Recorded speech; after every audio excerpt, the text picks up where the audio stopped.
Otu Anambra State Association of Town Unions Astatu egosipụtago na nwere ntụkwasị obi n'ebe Gọvanọ Soludo nọ maka onye maka ọrụ dịgasị iche iche na ịwata ọgọdọ ya aga n'iru nke steeti a. N'oge njem nkwado ha, ndị otu Astatu gosipụtara na o juru ha anya nye mmenwegharị na-aga n'iru n'akụkụ niile nke akụnụba steeti a n'ime afọ abụọ ji wee nọrọ n'ọkwa ọchịchị. Onye ọrụ anyị bụ Emmanuel Chigbata kọrọ akụkọ a n'uju.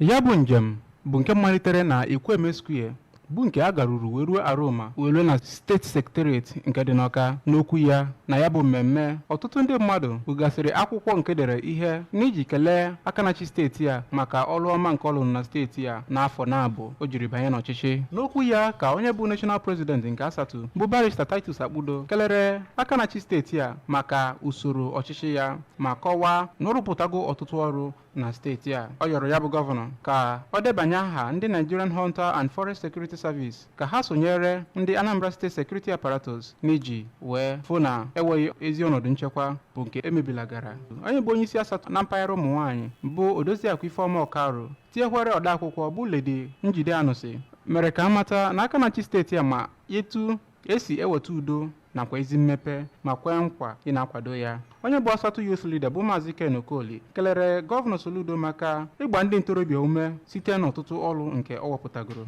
N'akụkụ ha ka onye jibugo ọkwa National Vice President nke Asatọ bụ ọkammụta Charles Nwadigwe tinyekwere onye ndu Asatọ na Anambra South bụ Sir Chika Muomife nakwa ugbo ya nke Anambra Central bụ Maazị Ikechukwu Ọfọkansị tinyekwere odeakwụkwọ nyegara Mkpọ Development Union bụ Dọkịnta Samuel Aro toro akanachi steeti ya maka ọrụ ya na steeti a. N'ịnabata ndị Asatọ na secretariat ka State Head of Service bụ Barrister Theodora Igwegbe kọwapụtara ọtụtụ ọrụ akanachi steeti a rụpụtara na ngalaba dịgasị iche iche na steeti a, nke gụnyere iwe n'ọrụ, ịfụ na enwere ezi ọnọdụ ahụike, inye ego akwụkwọ n'efu, tinyekwere ndị ọzọ. Site n'Ọka, abụ m Emmanuel Chigbata maka akụwa ABS.